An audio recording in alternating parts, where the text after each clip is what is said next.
Hai. Jadi hari ni kita akan tanya office mate kita soalan famous time Hari Raya. So, jom kita dengar jawapan dia orang. Let's go. Amal, pandai sini Mal. Okey Mal. Boleh tak Amal bagi tahu apa soalan famous time Hari Raya yang selalu Amal dapat tempat Amal dengar? Bila nak dapat anak? Bila nak dapat anak? Alah. Okey.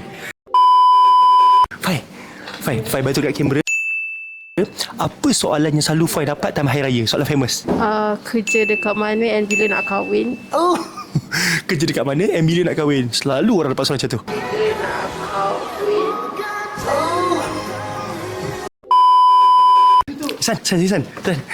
San. Soalan famous selalu kau dapat time Hari Raya.